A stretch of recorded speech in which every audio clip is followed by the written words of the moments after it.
Hi friends, ആംഗുലാറിൻ്റെ പുതിയ വീഡിയോയിലോട്ട് എല്ലാവർക്കും സ്വാഗതം. നമ്മൾ ഇന്ന് നോക്കാൻ പോകുന്ന ആംഗുലാറിൽ കോമൺ കമ്പോണൻറ്റിനെ പറ്റിയാണ്. അപ്പോൾ നമ്മൾ എന്താണ് ഈ കോമൺ കമ്പോണൻറ്റ്, അത് എവിടെയാണ് യൂസ് ചെയ്യുന്നത്, എങ്ങനെയാണ് യൂസ് ചെയ്യുന്നത് എന്നുള്ള കാര്യങ്ങളാണ് നമ്മൾ ഇന്ന് ഈ വീഡിയോയിൽ നോക്കാൻ പോകുന്നത്. നമുക്ക് ഡയറക്റ്റ് കോഡിലോട്ട് പോകാം. ഞാൻ ആദ്യം വിഷ്വൽ സ്റ്റുഡിയോ കോഡ് ഓപ്പൺ ചെയ്തു. ഇവിടെ നിങ്ങൾക്ക് കാണാം, ഇപ്പോൾ ഒരു H3 ടാഗിൽ കോമൺ കമ്പോണൻറ്റ് എന്ന് പറഞ്ഞാൽ മാത്രം ഒരു ടാഗേ ഉള്ളൂ. ഇത് നമ്മുടെ ആപ്പ് കമ്പോണൻറ്റോട് HTML എന്ന് പറഞ്ഞ ഫയലാണുള്ളത്. അപ്പോൾ നമുക്ക് ഇനി അടുത്തത് വേണ്ട ഒരു ടാഗ് എന്ന് പറഞ്ഞാൽ റൗട്ടർ ഔട്ട്ലെറ്റ് ടാഗാണ്. നമ്മൾ കാരണം റൗട്ട്സ് ഇതിൽ യൂസ് ചെയ്യുന്നുണ്ട്. Router outlet. ഓക്കെ, ഇനി ഞാൻ ചെയ്യാൻ പോകുന്നത് പറഞ്ഞാൽ ഞാൻ 3 കമ്പോണൻറ്റ് എൻ്റെ പ്രൊജക്റ്റിലൂടെ ക്രിയേറ്റ് ചെയ്യണം. അത് ക്രിയേറ്റ് ചെയ്യാനുള്ള കമൻ്റാണ് ng-gc comp1. ഇങ്ങനെ ചെയ്താൽ കമ്പോണൻറ്റ് ക്രിയേറ്റ് ആവില്ല, കാരണം ഞാനിത് എൻ്റെ ഔട്ടർ പ്രൊജക്ട് ഫോൾഡറിലാണ്. അപ്പോൾ ഞാൻ എൻ്റെ ഇന്നർ പ്രൊജക്ട് ഫോൾഡറിലോട്ട് പോയി ആംഗുലർ SRCയിൽ പോയിട്ട് ആപ്പിൻ്റെ ഉള്ളിൽ പോയിട്ട് നമുക്ക് ഈ കമൻറ്റ് കൊടുത്താൽ ഇത് വർക്കാവും. ഓക്കെ, അപ്പോൾ നമുക്കവിടെ comp1 ഇപ്പോൾ നിങ്ങൾക്ക് നോക്കിയപ്പോൾ കാണാം comp1 എന്ന് പറഞ്ഞാൽ ഫോൾഡർ ക്രിയേറ്റ് ആയി. ഞാൻ അതിൻ്റെ കൂടെ തന്നെ comp2 എന്നും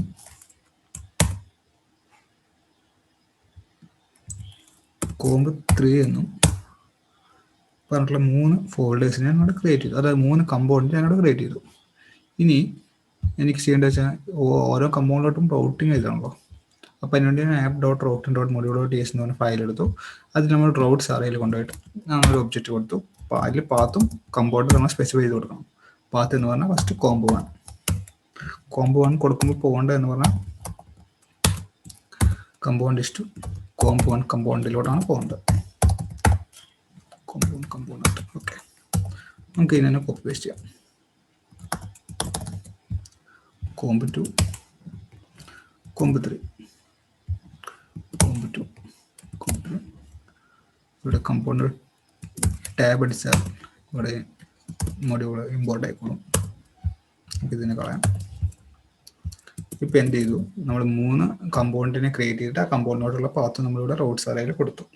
നമ്മൾ ആക്ച്വലി റൗട്ടിങ്ങിൻ്റെ ഒരു വീഡിയോ സെപ്പറേറ്റ് ചെയ്തിട്ടുണ്ട്. നിങ്ങൾക്ക് അതിനെപ്പറ്റി കൂടുതൽ അറിയണമെങ്കിൽ നിങ്ങൾക്ക് ആ വീഡിയോ റെഫർ ചെയ്യാവുന്നതാണ്. നമുക്ക് നേരെ UIയിലോട്ട് പോകാം.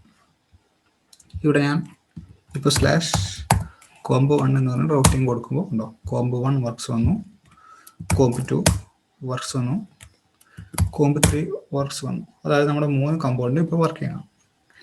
ഇനി എൻ്റെ റിക്വയർമെൻറ്റ് എന്ന് പറഞ്ഞാൽ 3 കമ്പോണൻറ്റിൽ ഞാൻ ഓരോ ബട്ടൺ വെച്ചിട്ട് ക്രിയേറ്റ് ചെയ്യാം. ഓക്കെ, ഈ ബട്ടൺ ക്രിയേറ്റ് ചെയ്യേണ്ട കാര്യം ഞാൻ പറഞ്ഞുതരാം. comp1 ഇത് ഞാൻ റിമൂവ് ഒരു ബട്ടൺ ഞാനൊരു ക്ലാസ് കൊടുത്തു, ബൂട്ട്സ്ട്രാപ്പ് ക്ലാസ് ആണ്, പ്രൈമറി. സബ്മിറ്റ്.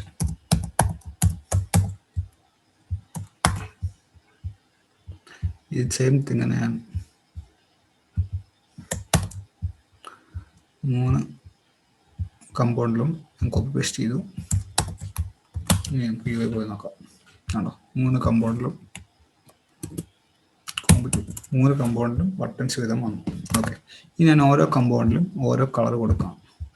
ബട്ടൺ സ്റ്റൈൽ ഞാൻ പ്രോപ്പർട്ടി ബൈൻഡ് ചെയ്യണം. സ്റ്റൈൽ.background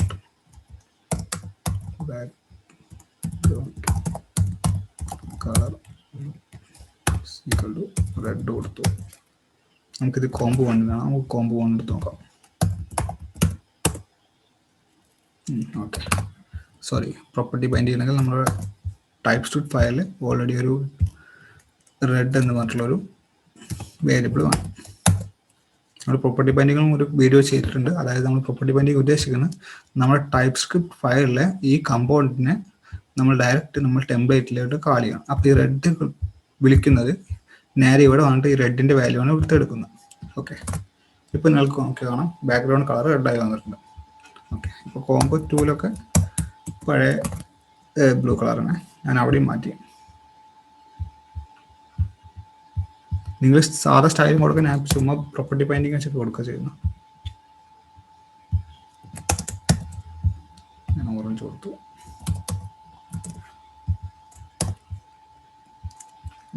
TypeScript ഫയലിൽ പോയിട്ട് orange is equal to orange. ഇവിടെ എന്ത് വാല്യൂ ആണ് കൊടുക്കുന്നത് അത് നമ്മൾ ഇങ്ങോട്ട് ബൈൻഡ് ചെയ്യുന്നത്. അപ്പോൾ ഈ വാല്യൂ ബാക്ക്ഗ്രൗണ്ടിൽ ഓറഞ്ച് എന്ന് പറഞ്ഞ വാല്യൂ നമുക്ക് ഇവിടെ കിട്ടും. അങ്ങനെ ഓറഞ്ച് വരും.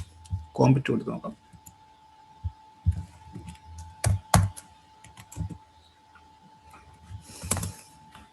ഇഷ്യൂ പറ്റിയിട്ടുണ്ട്.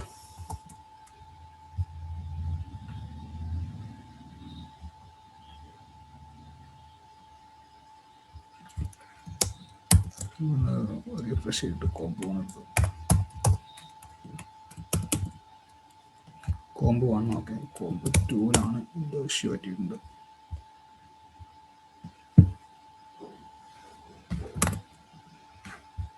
ബാക്ക്ഗ്രൗണ്ട് കളർ കഴിയോ?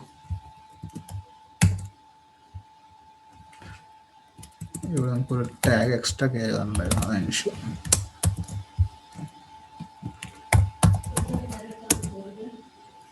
ഇപ്പോൾ ഇവിടെ ഓറഞ്ച് കളർ വന്നു. ഇനി ഞാൻ അതേപോലെ കോംബ് 3ലും ഞാൻ കോപ്പി പേസ്റ്റ് ചെയ്യണം. ഓക്കെ,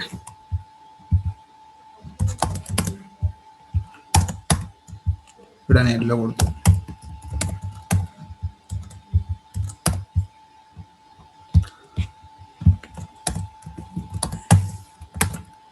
ഇനി കോംബ് 3 എടുത്ത് നോക്കുമ്പോൾ ഇപ്പം 3 കമ്പോണൻറ്റും നമുക്ക് 3 കളറായി, റെഡ്, ഓറഞ്ച്, യെല്ലോ. അതായത് ഇപ്പം നിങ്ങൾക്ക് ഒരു കൺസിഡർ ചെയ്യണം, നിങ്ങൾക്ക് ഒരു പ്രൊജക്റ്റ് ഉണ്ട്, അത് വലിയ പ്രൊജക്റ്റാണ്. അതിൽ നിങ്ങൾക്കൊരു 10-50 ബട്ടൺസ് ഉണ്ട്. ഓക്കെ, ഇപ്പോൾ ഞാൻ ജസ്റ്റ് ഒരു എക്സാമ്പിൾ ഇവിടെ കാണിച്ചിട്ടുണ്ട്. എനിക്ക് 3 ബട്ടണേ ഉള്ളൂ. 10-50 ബട്ടൺ ഉണ്ട്. അപ്പോൾ നിങ്ങൾക്ക് ഓരോ ബട്ടണും ഇപ്പോൾ ആക്ച്വലി കറൻറ്റ്ലി ഓരോ കളറാണ്. അപ്പോൾ നിങ്ങൾക്കൊരു റിക്വയർമെൻറ്റ് വന്നു, എനിക്ക് എല്ലാ ബട്ടണും കൂടി ഒരൊറ്റ കളർ ബ്ലാക്കിലോട്ട് മാറ്റണം. അപ്പോൾ നമ്മൾ പ്രോബ്ലി നമ്മൾ ചെയ്യുന്ന വെച്ചാൽ നമ്മൾ എന്ത് ചെയ്യും, ഓരോ കമ്പോണൻറ്റിലും പോയിട്ട് ഇതിനെ മാറ്റി ബ്ലാക്ക് ആക്കും അല്ലേ. നമ്മൾ ഇതിനെ മാറ്റി ബ്ലാക്ക് ആക്കും, പിന്നെ ഇതിനെ മാറ്റി ബ്ലാക്ക് ആക്കും. റിഫ്രഷ് ചെയ്യാം. കണ്ടോ, എല്ലാ കമ്പോണൻറ്റും ബ്ലാക്ക് ആയി. കോംബ് 2 ബ്ലാക്ക് ആയി. പക്ഷെ നിങ്ങൾ വിചാരിക്കുക, നിങ്ങൾക്കൊരു 500 ബട്ടൺ ഉണ്ട്. അപ്പോൾ 500 ബട്ടൺ ഇങ്ങനെ ബ്ലാക്ക് ആക്കാന്ന് വെച്ചാൽ അത് പോസിബിൾ ആയ കാര്യം എന്ന് വെച്ചാൽ ഒരുപാട് ടൈം വേസ്റ്റ് ആണ്. നമ്മൾ ഓരോ കമ്പോണൻറ്റിലും പോയിട്ട് ഇങ്ങനെ ബ്ലാക്ക് ആക്കിക്കൊണ്ടിരിക്കണം. അല്ലെങ്കിൽ നിങ്ങൾക്ക് ചിലപ്പോൾ ഒരു റിക്വയർമെൻറ്റ് വരികയാണ്, എല്ലാ ബട്ടണും കൂടെ സെൻറ്ററിലോട്ട് വരണം, അലൈൻ ചെയ്ത് സെൻറ്ററിലോട്ട് വരണം. ഇപ്പോൾ നമ്മൾ സാധാരണ ചെയ്യുന്നത് വെച്ചാൽ നമ്മളിവിടെ ഇത് അലൈൻ ചെയ്യണമെങ്കിൽ ഒരു ഡിവിഷൻ കൊടുക്കും. ആ ഡിവിഷന് style equal to text align centre കൊടുക്കുക.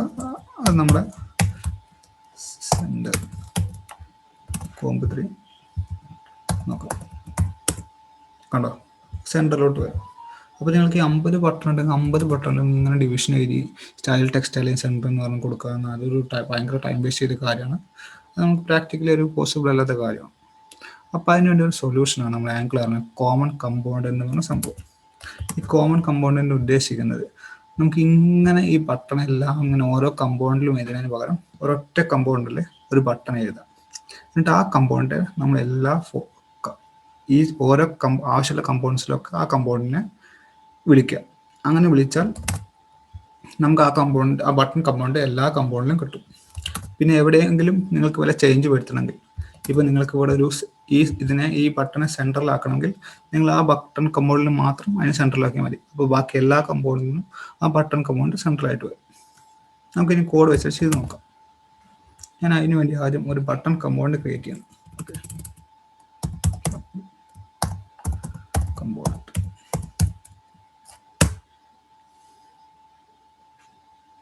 ഓക്കെ, നമ്മൾ ബട്ടൺ കമ്പോണൻറ്റ് ക്രിയേറ്റ് ആയിട്ടുണ്ട്. ഞാൻ ഇതേ ബട്ടൻ്റെ കോഡ് ഞാൻ കോപ്പി പേസ്റ്റ് ചെയ്യുന്നു. പിന്നെ കൺട്രോൾ സെറ്റ് അടിച്ചിട്ട് പഴയ പോലെ തന്നെ ആക്കാം.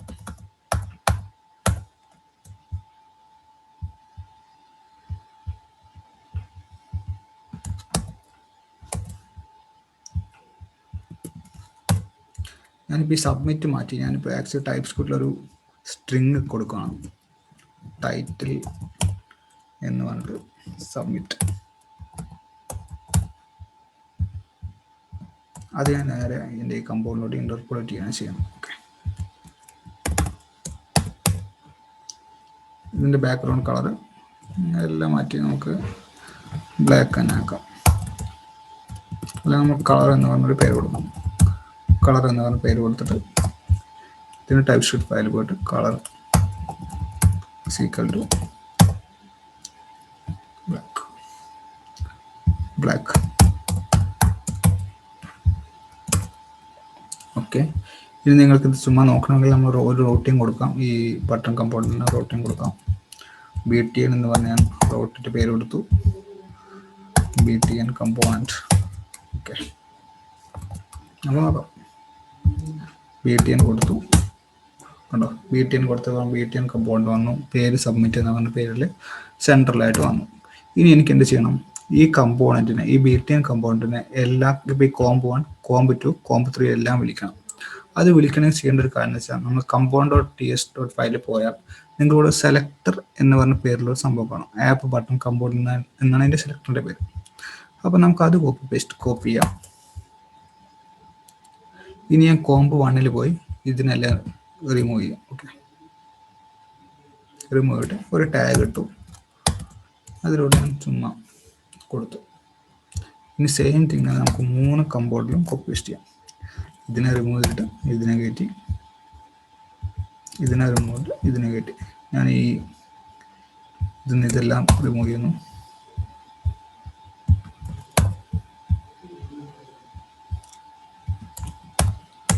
ഓക്കെ, ഇനി നമുക്ക് കണ്ടോ, നമുക്ക് കോംബ് 1 പോകാം. കണ്ടോ, അപ്പോൾ എല്ലാം സെൻട്രലായി. Comb 2 സെൻട്രലായി, comb 3 സെൻട്രലായി. ഇനി എനിക്കിപ്പോൾ ഒരേ കളർ വന്നു, ബ്ലാക്ക് വന്നു. ഇനി എനിക്ക് മാറ്റി എന്ത് ചെയ്യണം? റെഡ് ആക്കണം. അപ്പോൾ റെഡ് ആക്കണമെങ്കിൽ എന്ത് ചെയ്യാം? നേരെ ടൈപ്പ് ഷീറ്റ് ഫയൽ പോയിട്ട് ഇതിനെ ബ്ലാക്ക് മാറ്റി റെഡ് ആക്കാം. കേട്ടോ, ഇപ്പോൾ റെഡായി. കോംബ് 1, കോംബ് 3 റെഡായി, കോംബ് 2 റെഡായി, കോംബ് 1 റെഡായി. നമുക്ക് ഭയങ്കര ടൈം നമ്മൾ ഒരുപാട് സേവ് ചെയ്തു. അല്ലെങ്കിൽ നമ്മൾ എന്ത് ചെയ്യണം? ഓരോ കമ്പോണന്റിൽ പോയിട്ട്, ഇപ്പോൾ കോംബ് 1 റെഡ് ആക്കണമെങ്കിൽ കോംബ് 1 പോയിട്ട് റെഡ് ആക്കണം, കോംബ് 2 പോയിട്ട് റെഡ് ആക്കണം, കോംബ് 3 പോയിട്ട് റെഡ് ആക്കണം. അങ്ങനെ എത്ര കമ്പോണന്റ് അത്രയും കമ്പോണന്റിൽ കയറി നമ്മൾ ഇതിന് റെഡ് ആക്കേണ്ടി വരും. ഇത് പറഞ്ഞാൽ നമ്മൾ ഒറ്റ കോഡ് മാത്രം, ഒറ്റ ഫയൽ, ഒറ്റ കോഡ് മാത്രം ചേഞ്ച് ചെയ്തുള്ളൂ, അത് എല്ലാവരിലും എഫക്റ്റ് ആയി. അതാണ് നമ്മൾ കോമൺ കമ്പോണന്റിൻ്റെ ഉപകാരം. ഇപ്പം നമുക്ക് ഒരുപാട് ടൈം, ഇപ്പം നമുക്കിപ്പോൾ ഇതിപ്പോൾ ബട്ടൻ്റെ കേസാണ്. നിങ്ങൾക്കിപ്പോൾ ഒരു ടേബിൾ ഉണ്ട് വിചാരിക്കുക. ആ ടേബിളൊക്കെ നമുക്ക് ഒറ്റ കോമൺ കമ്പോണന്റ് ആക്കി എഴുതുകയാണെങ്കിൽ നിങ്ങൾക്ക് ഒറ്റ ഫയൽ മാത്രം ചേഞ്ച് വരുത്തിയാൽ മതി, ബാക്കി എല്ലാത്തിലും ഇത് എഫക്റ്റ് ആയിക്കോളും. അല്ലെങ്കിൽ പിന്നെ ഓരോ ഇൻഡിവിജ്വൽ ഫയൽസ് ആയിട്ട് ഇങ്ങനെ ചേഞ്ച് ചെയ്തുകൊണ്ട് അത് ഭയങ്കര ടൈം കൺസ്യൂമിംഗ് ആയിട്ടൊരു പരിപാടിയാണ്. അതിനെ അവോയ്ഡ് ചെയ്യാൻ വേണ്ടിയിട്ടാണ് നമ്മൾ കോമൺ കമ്പോണന്റ് എന്ന് പറഞ്ഞൊരു ഐഡിയ ആംഗുലർ കൊണ്ടുവന്നത്. ഓക്കെ, ഇനി നിങ്ങൾക്കൊരു അടുത്ത റിക്വയർമെന്റ് വന്നു. എനിക്ക് ഈ കോംബ് 3 ബട്ടൻ്റെ പേര് മാത്രം ഇവിടെ സബ്മിറ്റിന് പകരം ലോഗിൻ ആക്കണം. ബാക്കിയെല്ലാം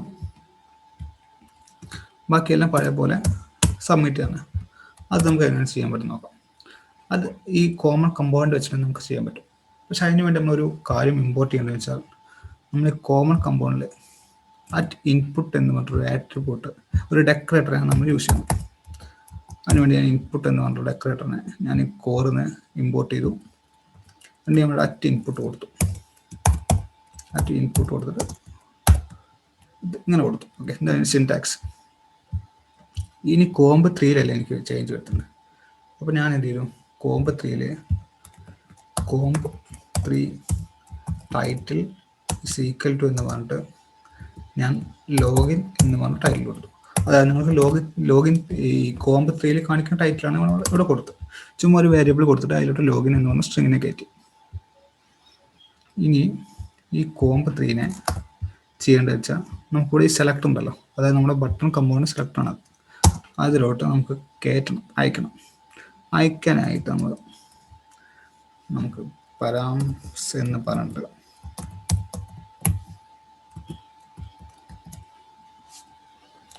ഇപ്പം ഞാൻ പരാംസ് എന്ന് പറഞ്ഞ പ്രോപ്പർട്ടിയിലോട്ട് കോംബ് 3 ടൈറ്റിൽ എന്ന് പറഞ്ഞിട്ടുള്ള സംഭവം ആ സ്ട്രിങ് ഞാൻ അയച്ചു. അപ്പോൾ ശരിക്കും ആക്ച്വലി ഇവിടെ നടക്കുന്നതാണ്, ഇത് ഈ കമ്പോണ്ടിലോട്ടാണ് നമ്മൾ പാസ് ചെയ്യുന്നത്. അതായത് ഈ ബട്ടൺ കമ്പോണ്ടിലോട്ട് നമ്മൾ ഈ കോംബ് 3 എന്ന് പറഞ്ഞ കമ്പോണ്ടിൽ നിന്ന് ഒരു സ്ട്രിങ് നമ്മൾ ഈ ബട്ടൺ കമ്പോണ്ടിലോട്ട് പാസ് ചെയ്യുന്നു. അപ്പോൾ നമുക്കിവിടെ ഇൻപുട്ടായിട്ട് ശരിക്കും നടക്കുന്ന വെച്ചാൽ നമുക്ക് ഇൻപുട്ടായിട്ട് ഇവിടെ നമ്മുടെ കോംബ് 3 എന്ന് പറഞ്ഞ സംഭവം കിട്ടും. നമ്മൾ ഈ പാസ് ചെയ്ത പരാംസിന്റെ comp3 ടൈറ്റിൽ എന്ന് പറഞ്ഞ വാല്യൂ നമുക്കിവിടെ ഇൻപുട്ടിൽ കിട്ടും. ഇൻപുട്ടിൽ കിട്ടാനായിട്ട് ഇവിടെ ഇത് കഴിഞ്ഞിട്ട് നമ്മൾ സ്പേസ് കൊടുക്കാം. നമ്മൾ ഇവിടുന്ന് പാസ് ചെയ്ത് എന്താണോ അതിനെ നമുക്കിവിടെ കൊടുക്കാം. ഓക്കെ, ഇവിടെ നമുക്ക് ഇനി എന്ന് പറഞ്ഞ് കൊടുക്കാം. ഇനി നിങ്ങൾക്ക് കിട്ടിയോ ഇല്ല അറിയാണ്ട് നമുക്ക് പരാംസിൽ പോവാം. പരാംസിനെ കൺസോൾ ചെയ്യാം. സോറി, പരാംസ് കൊടുക്കാം. ഓക്കെ, നമുക്ക് നോക്കാം.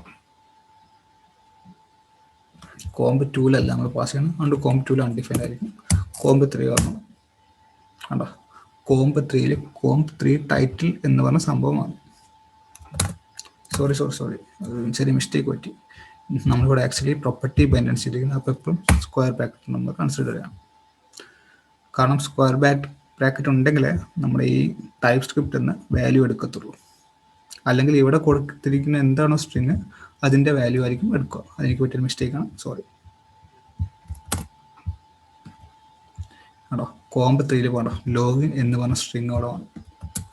അതായത് ഇവിടെ സംഭവിച്ചതെന്ന് വെച്ചാൽ നമ്മൾ comp3 ചുമ്മാ ഒരു comp3 ടൈറ്റിൽ ലോഗിൻ എന്ന് പറഞ്ഞ സ്ട്രിങ് നമ്മൾ പാസ് ചെയ്തു. ആ സ്ട്രിങ് നമ്മൾ നേരെ ഇതിനെ പ്രോപ്പർട്ടി ബൈൻഡ് ചെയ്തു. പരാംസ് എന്ന് പറഞ്ഞ പ്രോപ്പർട്ടിയിലോട്ട് ഇപ്പോൾ ഈ ലോഗിൻ എന്ന് പറഞ്ഞ ഇതിനെ ബൈൻഡ് ചെയ്തു. അപ്പോൾ നമുക്ക് ഇത് പറഞ്ഞ ബട്ടൺ കമ്പോണൻറ്റിൻ്റെ സെലക്ടറാണ്. ബട്ടൺ കമ്പോണൻറ്റ് സെലക്ടറായിട്ടാണ് കൊടുത്തത്. അപ്പോൾ നമുക്ക് എന്തായാലും ഇവിടെ ഇൻപുട്ട് എന്ന് പറഞ്ഞ ഡെക്കറേറ്റർ നമ്മളത് ചെക്ക് ചെയ്യും, ഈ പരാംസിലോട്ട് എന്തെങ്കിലും വന്നിട്ടുണ്ടോ. അങ്ങനെ വന്നിട്ടുണ്ടെങ്കിൽ നമുക്ക് ഇവിടെ കാണിക്കും. നമ്മളിവിടെ കൺസോൾ ചെയ്തിട്ടുണ്ട്. അതുകൊണ്ട് നമുക്കിവിടെ ലോഗിൻ എന്ന് പറഞ്ഞ് കാണിച്ചു. ഇനി എനിക്ക് എന്ത് ചെയ്യണം, ഈ ലോഗിനെ ഒരു ടൈറ്റിലായിട്ട് കാണിക്കണം, മാത്രമേ ഉള്ളൂ. അപ്പോൾ ഞാൻ ഒരു ഇഫ് കണ്ടീഷൻ കൊടുത്തു. ഇഫ് ദിസ് ഡോട്ട് പരാംസ് ഉണ്ടെങ്കിൽ this dot title equal to this dot പരാംസ്.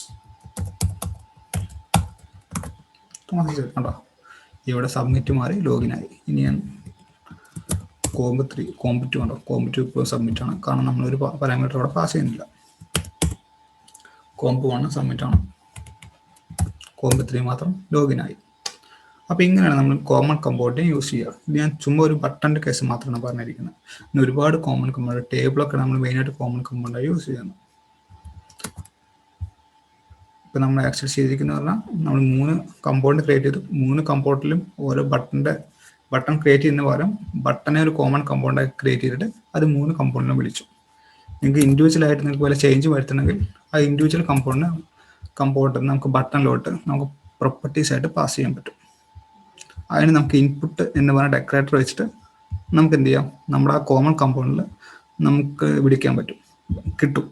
Input എന്ന് പറഞ്ഞ ഡെക്കറേറ്റർ വെച്ചാൽ നമുക്ക് എന്താണോ പാസ് ചെയ്യുന്നത് ആ സംഭവത്തെ ഇവിടെ കിട്ടും. അത് വെച്ച് നിങ്ങൾക്ക് ലോജിക്കലി ഓരോ കാര്യങ്ങൾ ചെയ്യാവുന്നതാണ്. ഈ വീഡിയോ ഇഷ്ടപ്പെട്ടാൽ ലൈക്ക് ചെയ്യൂ, ചാനൽ സബ്സ്ക്രൈബ് ചെയ്യാൻ മറക്കരുത്. Thank you for watching.